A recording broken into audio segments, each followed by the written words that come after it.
Við erum stödd á Patreksfirði. Sólin skín og þetta er fullkominn dagur til þess að bræða bíl. En ég er ekki einn á ferð. Sprengjugengi er til í tuskið og slökkviliðið á Patró verður okkur líka innan handar. Þetta er í fyrsta skiptið sem ég fæ far með alvöru brunabíl og ég er svolítið spenntur. Davíð slökkviliðsstjóri leyfir mér að sitja í og ferðin er heitið rétt fyrir utan bæinn, þar sem gamall bíll bíður eftir okkur. Kata, hvað ætlum við að gera? Herðu, við ætlum að setja efnahvarf ofan á bílinn. Við ætlum að blanda saman járnoxíði og áli og þegar þessi efni hvarfast þá gerist það við 2500 gráður. Þannig að þá verður rosalega heitt hérna inni. Hérna inni, já. Ef við þá ekki að Jú, koma okkur út. drífum okkur.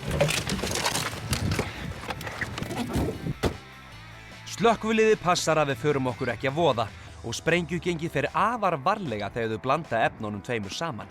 Við endum á því að mylja nokkur stjörnuljós yfir blönduna og stingum svo 3 heilum stjörnuljósum ofan í. Þau eru kveikurinn okkar. Nú er allt að vera tilbúið. Við fyrir að kveiki í þessu, strákar, þegar við komum ykkur í öruggt skjól. Í bíómyndunum er það oftast þannig að fólk hræðist aldrei sprengingar. En þannig er það ekki hjá okkur. Við höfum ekki hugmynd hvað það tekur langan tíma fyrir logan að læsa sig í blönduna og þess vegna hlaupum við eins og við eigum lífið að leysa. Wow! Þetta er rosalegt! Aldrei. Þetta er rosalegt! Bíllinn er jafn gamall og ég. Hann er frá árinu 1984 og ég verð að viðurkenna að ég hálfvorkenni honum.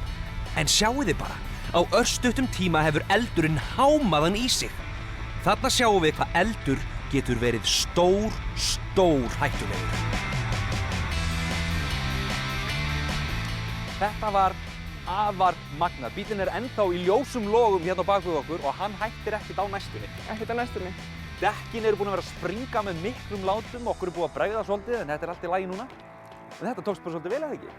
Ég held að þetta tekist vel. Það er svolítið hlýtt hérna. Það er búið að hitna afar ágætlega. Svo erum við með slökkviliðið með okkur og þeir slökkva í bílnum á eftir.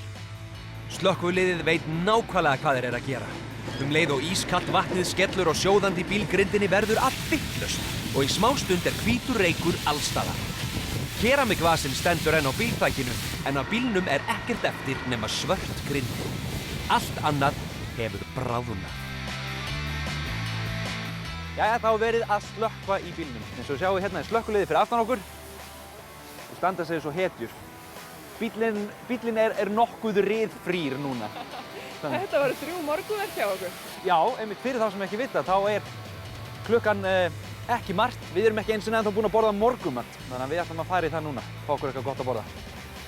Svo bara spurning hvað við gerum eftir hádegi.